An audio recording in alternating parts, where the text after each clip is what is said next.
Hi, everyone. Welcome to Radiant Living, Inspiring Humanity to Thrive. I'm your host, Marisa B. And today I have with me Dr. Laurelann Porter. She has an MFA. She has a Ph.D. in critical autoethnography. And with those credentials, how could she not be singer, performer, shaman, healer? Dr. Porter, thank you so much for coming today. I so appreciate it. Thank you so much for having me here. Really pleasure to be here, really. And it's funny, you talk about all the different titles that I have and all the different things I do. And the thing that has been so fascinating to me on this journey is how all of those seemingly different and disparate aspects to my being are now finally coming into one actual path and purpose. So my whole transformation happened in 2020 when the pandemic hit. And I just sort of looked around at the world around me and saw, from my perspective, I thought the world was collapsing. I really thought our systems and structures are proving that they don't care about us. They're not going to help us. We have to find our own ways to weave networks of support for each other and for ourselves and for our communities. And so that year was pretty tough for me. And that year, I ended up being diagnosed with fibromyalgia, rheumatoid arthritis, anxiety, and depression.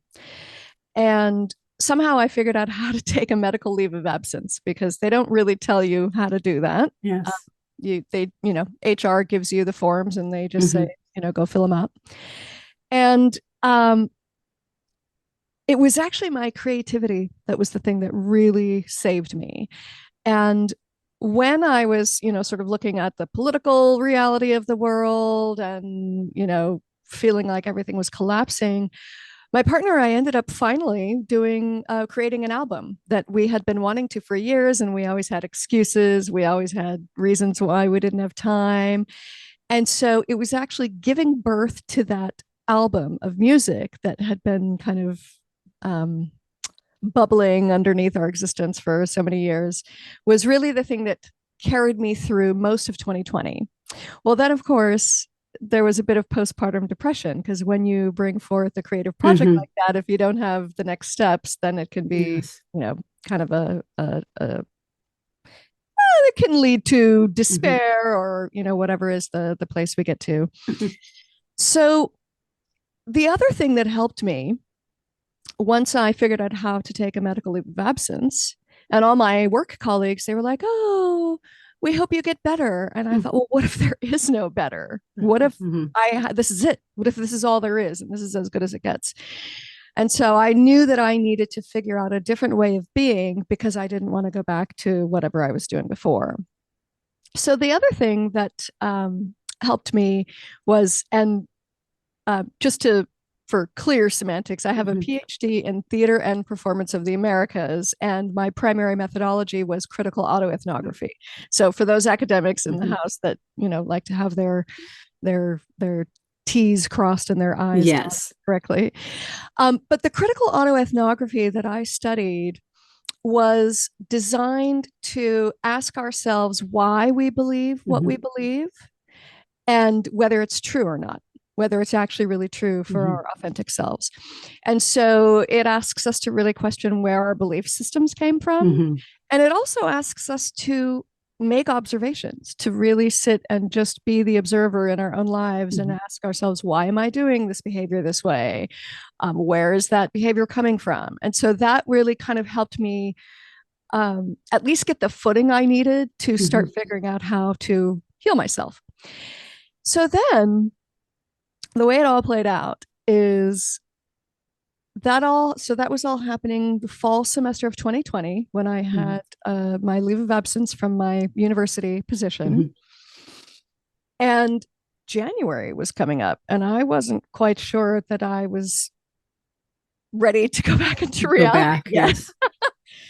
So I did a few things. I was able to get, my rheumatologist was able to get me some accommodations so that I had one less class to teach. And I was also able to get accommodations to not have to serve on committees because part of my reality was being in academia where you sit on committees and you do your service and nothing ever changes. And so it really is a bit maddening to do that. And I started feeling that in my physical body. And so when I told my rheumatologist, I don't like meetings, they hurt me.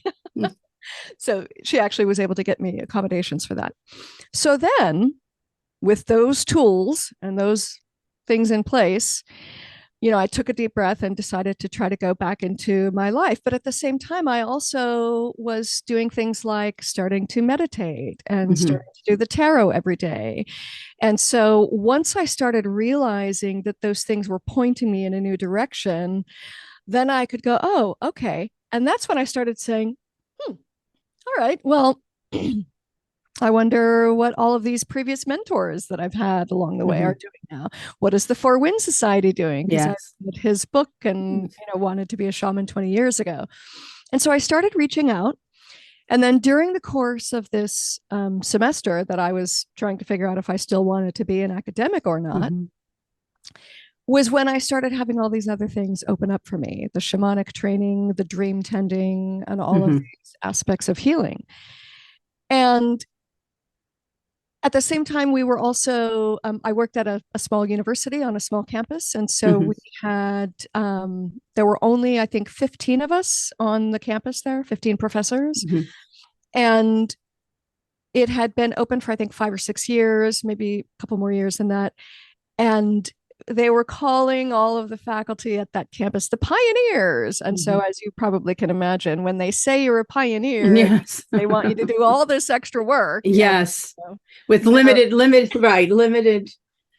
everything, right? Yeah, not even recognition. And so we didn't have a union, but we still sort of collectively got together to bring a document to our higher ups that said, well, here's a dozen things that we are requesting should change for us to feel satisfied and valued and, et cetera.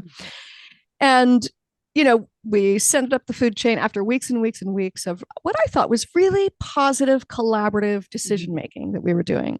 Sent it up the food chain. Within 48 hours, the answer was no to everything. And then I just realized, okay, well then I'm done. I'm done with academia. I'm done with this, this grind, this workaholic grind.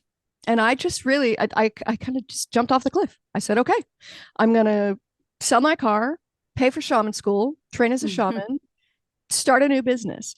And the thing that's kind of interesting to me about how all of these various aspects of my life came together is I didn't start teaching until I was in Brazil, and it just happened to be easy work to get a job teaching English to business people. And so that was how I started teaching.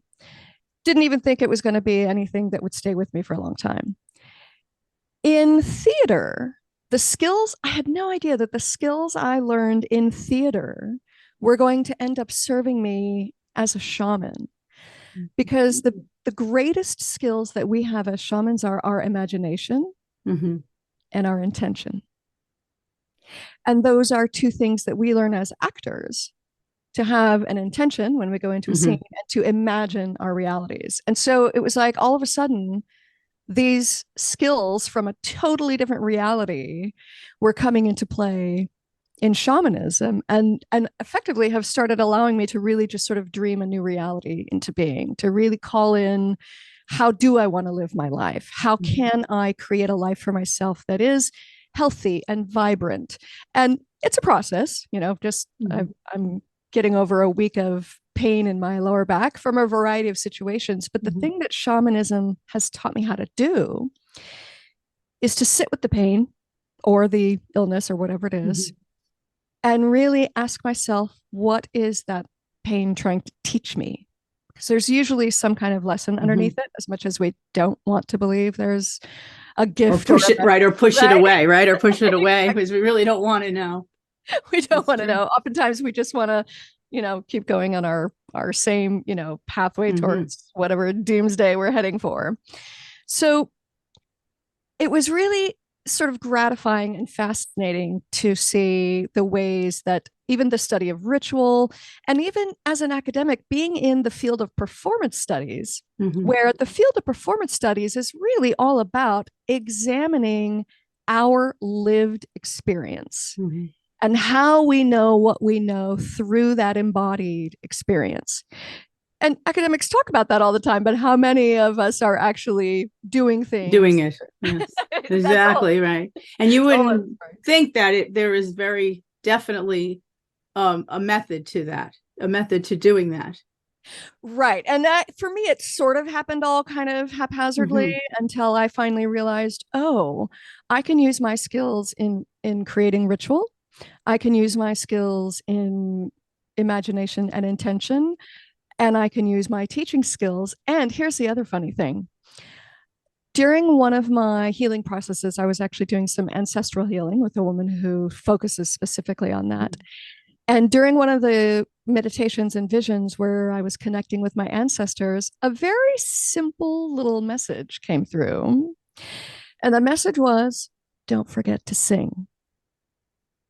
And I remember thinking, oh, okay, I don't really, oh, yeah, of course. I love singing. I always want to sing. I've been singing my whole life. It's one of those same stories. That's what I was going to ask you. You had already been a singer because you were in a jazz band, right? You were. Yeah. Yes. And I would say it's a blues band in Brazil. They sort of call jazz and blues the same thing. But yes, I had a blues band in Brazil. I've just always been a singer. I've had, bands in Boston and Brazil and Arizona. So the singing has always been something I would do for just because I love it, just because it brings me joy and I really love it. What I didn't realize until I started paying attention to these messages from the ancestors is that my actual singing voice has healing capacities. Had no idea. Had no idea. And it wasn't until I started really exploring that and really digging into that I began to understand how the sound vibrations have healing capacity.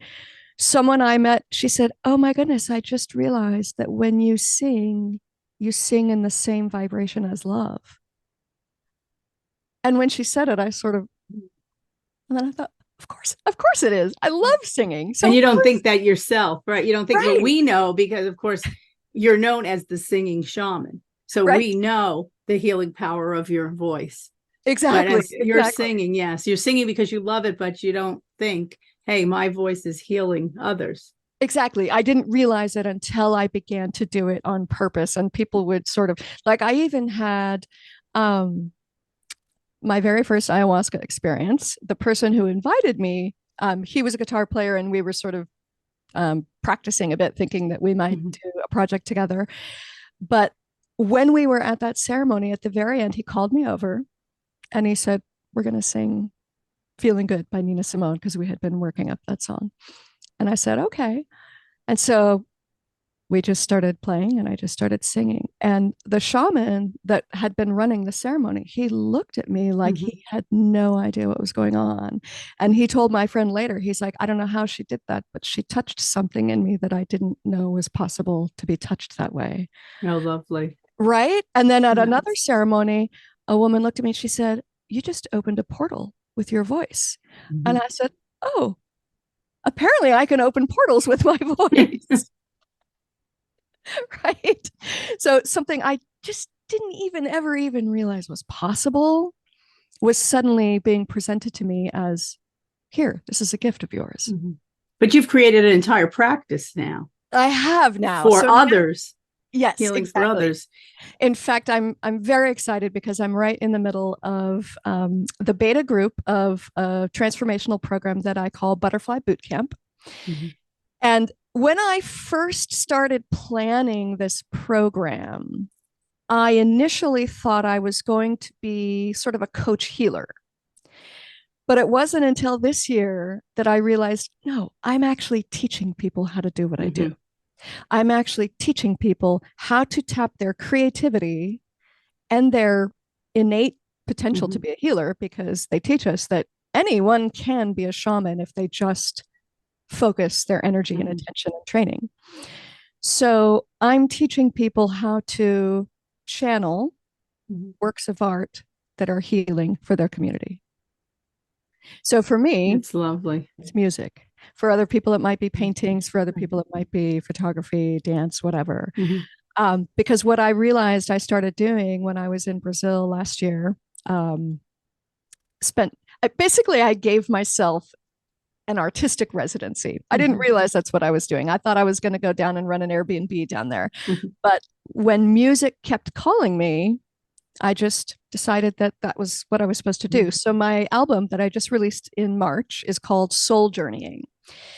And what I did for each of those songs is each one of those songs I channeled through a healing, and then the song is what came through.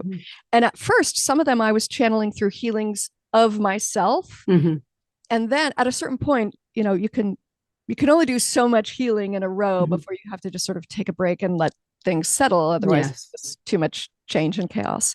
And so I just asked Spirit, I said, can I channel through a song to heal my community? And the answer was a very clear yes. And then, sure enough, I just did a healing. And then this song came through that was all about celebrating the community that I was living in.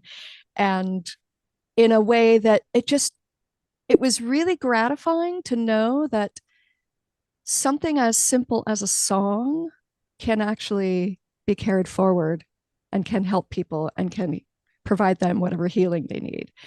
So that is the process. And I call it shamanic artistry. And once again, I do believe that any of us has creative potential. Any of us has innate healing potential. Any of us can access our innate divine potential once we get out of our way and start learning, all those various systems and structures that aren't going to save us in the end anyway.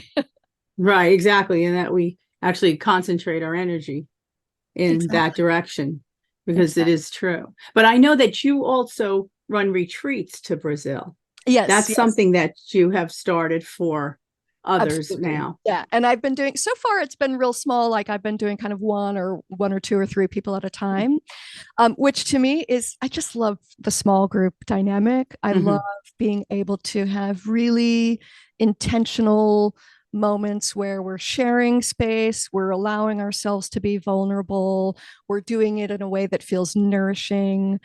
So I really love the small group scenario. And it just so happens that the place I go to in Brazil, in this little tiny town of Itacaré, is, so it happens to be at a place where the freshwater meets the ocean. Okay, yes. Which one of my mentors told me that location, anywhere on the earth, when there's a location where the freshwater meets the saltwater, it's a really auspicious location. And so ever since the first time I went to that particular town, probably, almost 15 years ago now, I just knew it was something special. I knew that, and I had been going to Brazil for years. My ex-husband is Brazilian. So I've been going to Brazil for almost 30 years. But that little spot, there is just something about it that is magical. And one of the things that makes it such good medicine for me personally, as I sometimes call myself a recovering workaholic, the rhythm in Bahia is a much more kind of tropical, slower paced rhythm. And that's good medicine for me, the person who always thinks I have to go, go, go, go, go all the time. So, and every time I'm there, all I have to do is just walk out the front door, and it's such a beautiful location that it's impossible to not feel gratitude for just being present in this beautiful location. And so that's another reason why it's really good medicine for me. And it feels right when I go there. The community has always embraced me with open arms every single time I've gone. Every time I go there, I have really beautiful, lovely experiences. So yes, I do. Now, how often do you run this? Because, they are small groups. So one has to get in there because it's small. You don't want a large group because there is a different dynamic. How often do you run these trips? It's looking like it's going to be once a year. And I leave open my sort of summer-ish times for, if anybody wants to, just reach out to me, do a custom retreat. I can always do that. Especially for academics that do need those summer times. Yes. Yeah, to kind of regroup, recenter, rest. I'm totally open to doing custom trips like that for sure. Now, let me ask you, because as a person who loves music, but has been told that I can't sing as a child, so, but I can appreciate others that have that talent. Your practice is all about singing. How does one become involved in that without causing issue with other people, maybe that have a good ear? Well, so my practice is about, I wouldn't say my practice is all about singing. I use singing as my mode of creative expression, and I also use singing as a tool for healing. But not everybody is a singer, just like not everybody is a painter and not everybody is a dancer. And so what I do is through a variety of practices, through creative writing practices, through movement practices, through and I give everybody a little taste of the blues, because for me, it's about the creative expression. And honestly, when you think about it, Bob Dylan had a terrible voice, but he was a great poet. Yes. Right. And even I do know some people who say that. Right. Exactly. Yes. Like, we're not listening to him because he's got a very pleasant and pleasing voice. We're listening to him because his poetry resonates. Right, what he's saying. Yes. Exactly. Yeah. And so when I'm working with my clients and with my students in these groups, I'm really looking to stimulate what is the kind of creativity that wants to flow within you, because we've all got something. Right. We all do. And it's all different. It's different to different people. Yes. I have had people approach me asking me to teach them how to sing. I haven't quite started teaching people how to sing yet. I could do that, but it doesn't feel like the thing that's most calling me. Because for me personally, I feel like the most important aspect is not specifically singing. It's finding out what your individual, unique, creative expression wants to be. Right, exactly. We kind of work the same, as I work with a lot of creative and expressive arts, although I stay away from the singing. I will use music and dance, but the singing, no, I have to defer that to the experts. But it is a way to introduce to clients how to bring forth their own creativity, whatever that may be, whichever is their preference to work in. Absolutely. And also there, because I am a trained actor and a trained singer, there are exercises that we can all do, which allow us to relax the instrument enough to get the cleanest, clearest tone. So even if someone's tone deaf, they can still work the instrument to make their speaking voice be fully supported and rich and effortless, because that's a lot of times when we have blockages here energetically, it can prevent us from singing, when actually what it is it's our expressive, authentic voice that wants to come out, whether that's speaking or rapping or singing or some other way, like dancing or painting. And so now, you've left academia. You completely left academia, and now you're doing this full time, but you're still, because you've released an album, so you still sing. I do. You have a not necessarily a band any longer, but you do have a partner that you sing with, correct? Yes. Yeah. And we're always creating music together. That's the thing that's been really so beautiful. When I was in Brazil and he was here in Pennsylvania, we figured out a way to collaborate. So I would start working on a song down there and I would send him the tracks that I had, and then he would go through with that bass and guitar and drums and fill everything out. So it was really lovely that we've been able to find a way to work together, because it's, for me, I'm going to have to always be singing. I can't just stop. So even though not all of the singing that I do is healing, some of it is just singing for fun. Yes. I do know that the singing for the joy also helps me to continue to be a singer for healing. Yes. Yeah, because that's what your creativity flourishes. Exactly. Right? Flourishes, and all of us. And is singing. Yes. When we do what we love, when we do what gives us joy, those are the things that make us stronger to do the things that we need to do. Right, exactly. Because when you're doing something that you really don't want to do, it makes you feel downtrodden, depressed, totally drained, right? Ill, and become physically ill. How many people become physically ill when that happens? Yeah, which is it's a terrible thing, because our time on this planet is short in the grand scheme of things. Why Right. would one want to be miserable and ill every day of the week? Exactly. No one wants that. Exactly. And the funny thing is, when I entered my crisis in 2020, I just thought it was totally normal to be exhausted and in pain all the time. So no wonder I Right. was depressed, right? And So you were living with that for a while. for a while, I just didn't even think there was any other way. So to enter the world of shamanism and to learn how to heal yourself from the inside out has just been so liberating. And it's been, boy, I mean, it's hard to even describe in words how Like a profound rebirth, right? A it is, rebirth, like a rebirth. almost a rebirth. It is. It totally is. Being and actually, the more we do this healing, the more we get to be reborn again and again and Mm-hmm. again. Because the healing is always happening in layers. There is Yes. no like, oh, I did the one thing and now Right. I'm I'm perfect. healed, right?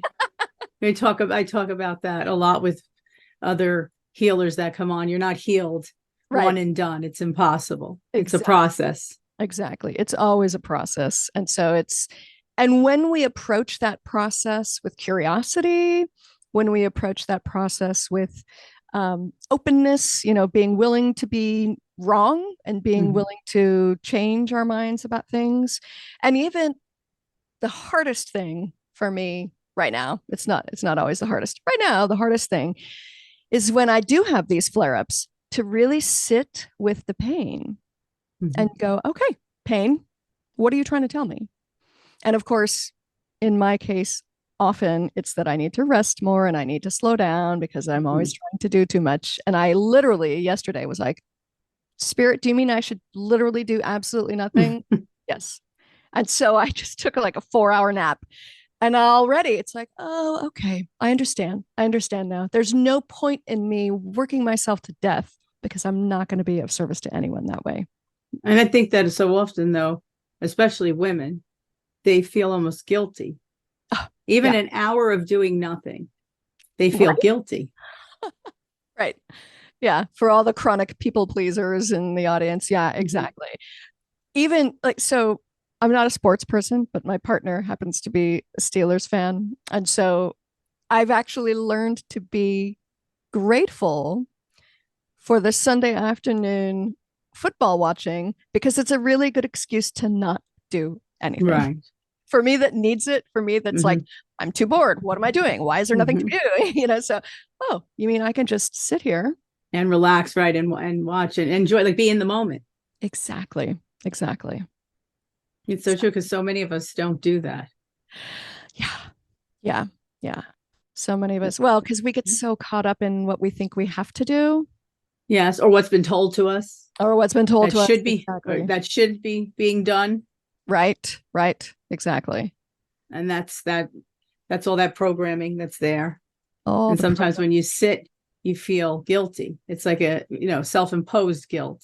Why Right. am I doing this? I shouldn't be doing this. You almost view yourself as being selfish or self-centered because you've taken an hour Yeah. to just Exactly. think and breathe. Really is what it's so funny. When I was in elementary school, we had some teachers that would say that you're here just to think and breathe, and they would give us time. And and I value that now, thinking back that really that was this wonderful time. Like you came in and you were just going to think and breathe because that's what you needed to be in that moment. Right. And and I try to always put that. I try to like put that into my practice, forgetting often. Oh my gosh, I have to do this, that, and the other thing. And I am a doer, so that's a bit of a Right. problem Yeah. to to actually sit for the moment. But I'd like to ask you about the training. So you can train healers, you do train healers, which Yep. is different from actually having clients in your practice. I Because do have of both. course, Yeah. yes, because your practice is large, you have a lot of clients. And then how is your training program for healers? Is it so many times a year? How do they get involved in the training program? So there is the beta group that just started is going to be, it's a 6 month program. So we just Mm-hmm. started in October and they'll be finishing in March. And so I'll be doing it twice a year. So the next one that's going to start will be in April.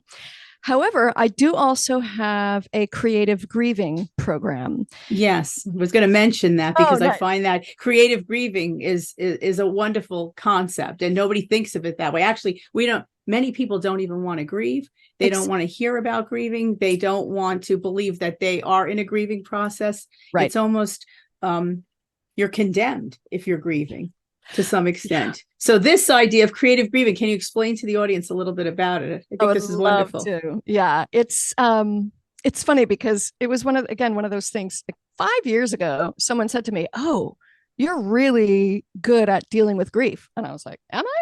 Oh, okay. Like she was literally saying she was building it into her will that if she died, her husband was going to have to come to me for grief, and I had no idea at that time that all this was going to play out the way that it did. So something that came to me as an insight, again, this was on the first ayahuasca journey that I did. There was a bird that had been visiting me for weeks. And it was a little black and white bird. It's like has a little mask and it's a white body and black wings. And I was like, I'm really curious about this bird. What's going on with this bird? So I just sort of Googled what are black and white birds in Bahia, Brazil, what are the ones native to here? And there is a bird called Viúva Noivinha, which literally translates as widow bride. And the realization I had after kind of sitting with what that bird was trying to tell me is that if we don't grieve the previous versions of ourselves, how can we possibly move into a partnership with another human being? So every wedding day is a funeral day too. And if we can teach ourselves how to, in a healthy way and in a positive, life-affirming way, grieve the parts of ourselves that are not going to be with us anymore, we can go through so many more challenges in life. So, for example, the beta that I just did for creative grieving last year or this past year, not everybody was grieving the loss of a loved one. Some people were grieving a loss of a previous version of themselves. Some people were grieving a relationship that had ended. Some people were grieving a home that they were going to have to leave. And so it was the way I teach it is I teach it mostly in stimulating creative expression with like a little peppering of shamanic energy medicine in there too. So for me personally, when we have a safe and nourishing space to creatively express the emotions that come up when we're grieving, then we strengthen those skills so that when we have to be out in the world, we can handle them. So if you're familiar with Elizabeth Kubler-Ross's The 5 Stages of Grief, which I actually prefer to call them phases, because they don't necessarily go in order. They don't necessarily happen only once and then done. They can repeat themselves. They can cycle through, kind of like the phases of the moon. Like we are affected by the cycles of the moon. And similarly in our grief, it can come and revisit us. So what I did is I decided to create 5 steps that a person can take. You can repeat them. You can do them in any order. You can do whatever feels right. So the first step is to create something, create anything, even if it's just a farewell message, if you didn't get a chance to say goodbye. Then I might have to look at my cheat sheet. Then the second step, one of the steps, I don't know if I'm in order here, is to learn the lessons, because there's always lessons in there. And sometimes that has to do with what did that person teach us? And it becomes especially hard if maybe the person we're grieving also was maybe abusive, and then we have to deal with some other things underneath. Then we have to release them. We have to release them to their own destiny. Because what I have learned is that quite often spirits get stuck here when the rest of us are not willing to let them go. In fact, the experience I had that was probably one of the most profound experiences in this whole journey was when my mother passed about 1.5 years ago. And she wasn't able to speak anymore. She had a stroke, and so she wasn't able to speak. And so it was a little bit weird what I could do for her and what I couldn't, because shamanism is a consent-based practice. We have to get people's permission to work on them. And so I was just I didn't think I could do anything for her except just be present with her. And then all of a sudden I just got a sort of a hit that I was supposed to do a soul retrieval for her. And I said, okay, if that seems to be allowed, if spirit is telling me that she's giving me permission. And so in that soul retrieval that I did for her, what I came to learn is that she had made a soul contract with herself, with the universe, that said something to the effect of, I will never abandon my children the way I was abandoned. Mm. And so that very soul contract was preventing her keeping her transitioning. here. Yeah. And so I was able to help her renegotiate that soul contract. I was able to help her find the treasures and the power animal. And the power animal that came through was a bluebird. And so, and literally, it was either the same day or the next day she passed. And so I was with her. I held her hand. I said, follow the bluebird, Mom. The bluebird's going to take you where you need to go. And it was really just one of the most rewarding and fulfilling experiences I've had. Then when I got to Brazil, because I was on my, like, she died while we were selling our house and moving cross country, and I was getting ready to go to Brazil. About 2 or 3 weeks in, I was going up the river with a friend of mine to see a piece of property that she had for sale. And as we were going up the river and down the little tributary, she said, "Oh, look at that. It's a bluebird. We never have bluebirds here."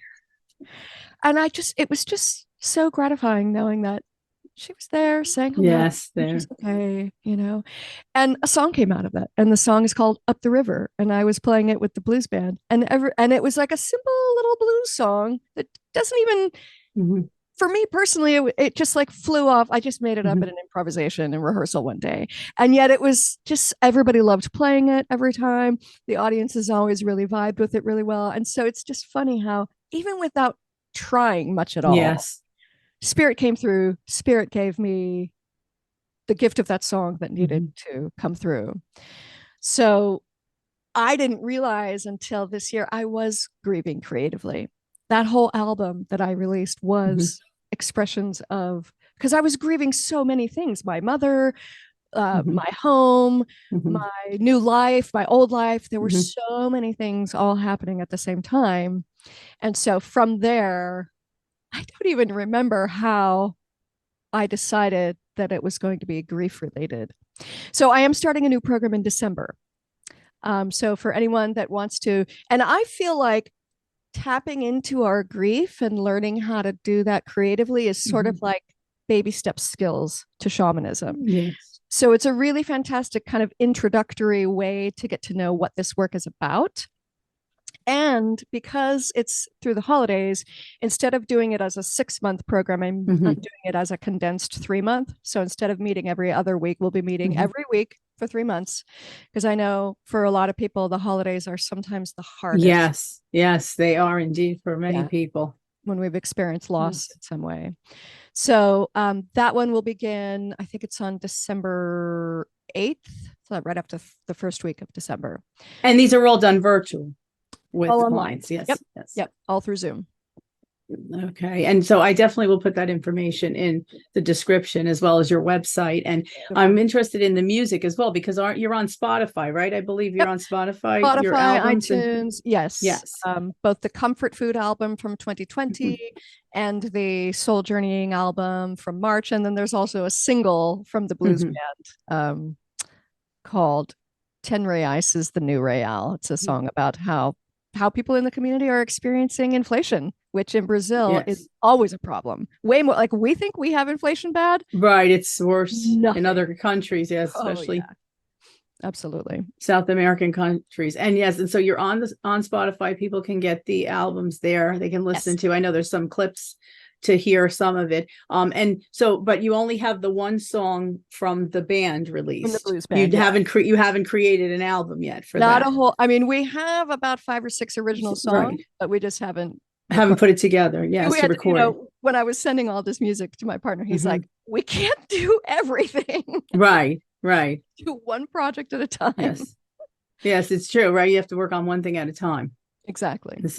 And so with all this going on, this change since 2020, although you were always working along these lines because you were interested and knew of shamanism years before, Yeah. and were implementing certain things in your own life, in your personal life. I mean, from it. I would say I've always been interested in alternative spirituality. I've been doing tarot for myself for about 20 years. So it really, when I read his book 20 years ago, I thought it was crazy. I thought it was wonderful, but I thought it was crazy. And I didn't think I could do that. So I just sort of dreamed about it. So it wasn't until 2020 that I thought, you know what? Why do I think that I can't do it? What is stopping me from doing it? And I'm so grateful that I had that presence of mind to realize that this seemingly impossible thing is possible. No, it's wonderful. Now, let me ask you, how can someone contact you to work one-on-one? Because you do have programs, both for healers and non-healers. You have programs out there. How can they contact you to work one-on-one with you? I believe there's a link right on my website, and any of these things, the programs, anything, you can find them. Well, those, yes. Yeah. I'm assuming if someone wanted to contact you, because I know you're so busy that they would have to fit into your schedule with other clients that you already have. Right. Let me actually double check on my website so that I'm not telling a big fat lie. So if I go to my website, yes, there is a button right there that says book a session with me. Now, you mentioned tarot, and you have been working with tarot, and I know that you're implementing that in your in practice with clients now as well, correct? It's not that you've used it for years, but now you've actually put that in place. Yeah, I do tarot readings for clients as well. And I developed my own spread, which I call Dream Tarot. And so what I do is I combine some of the skills that I've learned in dream tending and integral deep listening. And then I created a spread that helps us kind of deepen whatever knowledge or messages are coming through from that process to just go a little bit further into what our subconscious is trying to tell us. Because sometimes we have to kind of trick ourselves into hearing the messages. Yes. And so between the dream work that I've done, where it's dream tending, integral deep listening, and also the tarot on that, everybody that I've worked with in that regard has talked about what it's like a very direct access to the wisdom that they need at that moment. And readings can be done separately. I know you've incorporated in your work, but they can also be done separately to delve deeper into this. Absolutely. With you. Absolutely. And so with all this going on, where do you see yourself going apart from putting that album together? Because it would be lovely for it to be out there. The dream, which has been a dream for a long time, the dream is to someday actually open an arts-centered healing retreat in Brazil. Oh, lovely. Actually, if I'm really dreaming big, I want a network of them, one in Europe, one in Brazil, somewhere here in the United States. Because there's something about that ability to kind of just be in a beautiful space immerse yourself in something like that. Exactly. Yeah. So that's the dream. And so I'm just working towards that. And that's the other funny thing that I've had to really, as someone who tends to overplan and overdo, I've had to really trust that I keep the vision and I just take whatever steps I can and just trust that I may not get there. Right. But you're on your way there. I'm on my way there. Yes. Something amazing always happens. Even when I don't get there, I still get somewhere really cool. Now, have you been out in public singing you're on the East Coast after the pandemic. When things were locked down, things are slowly coming back. Have you been out there playing anywhere for people to come out and hear? In Erie, Pennsylvania, we've played at the Erie Distillery. We've played at a place called the 1020 Collective. We're actually going to be there on the Saturday after Thanksgiving. We're going to be playing for an hour there, and I'll be there doing tarot card readings for Small Business Saturday. And then we've got a couple of other little places. Now, do you have that listed on your website, or do you have a Facebook page for that? It would probably What's the preferred method? That would probably be most up to date on my Instagram. Oh, okay. Yeah, that's Perfect. where I So I usually put all that, yes. So I'll put all that in the description so people can see that as well, the Instagram connection Wonderful. for them. So that'll all be there so they can see. Now, do you go ever away from that area? Do you go out to other states, or because I know that's a whole other life, Not right? yet. Traveling on I the know road. exactly. In fact, that's one of the kind of key puzzling questions that I have for myself is, well, how do I tour as a solo artist if I don't have musicians that have to come with me? Mhm. And so that's been one of the kind of speed bumps in getting, you know, can I even tour if I don't have the infrastructure right now? So for right now, we're really mostly focusing on the programs and just the recording of music. Mhm. I would like to at some point do some kind of a tour of some sort, but for right now, we're gonna just hunkering down. And I also, when I go to Brazil, when I'm there for an extended period of time, I do play music and sing there. So I get those juices flowing there. Yes. Oh, that's wonderful. Well, I really want to thank you so much for coming on Oh, thank you so much for today, having me. Laurelann. Oh, I so appreciate it. I know you're so busy. So much important work that you're doing. I mean, I just love this whole idea of music Mm, thank you. to heal. It's just, it really is just healing, isn't it? I mean, no matter what type of music it is, it really is all healing, and we so need it. Absolutely, absolutely. And it is funny how different people respond to different types of music. Mhm. So, like for example, my partner, he is able to de-stress listening to really heavy metal music, whereas Mm. me, that would just give me a headache. Yeah. And so for me, I need like a nice, like Mhm. luscious jazz vocalist, and then that really just like sends me to the right place. So it's these vibrations that Mhm. each of us taps into, they are unique to each person. Oh, yes. That's a whole other conversation, right? The vibrations and that's out there. I mean, I Exactly. always remember many years ago, I was reading a book and they had mentioned the music of the spheres and how the sounds um just echo inside of us, vibrate inside of us. They're playing outside, they vibrate, but they vibrate internally as well. Yep. And, as we pulsate and they pulsate and we give and take from one another, that it Yep. really truly is a form of healing from head to toe. Yeah, it is for sure.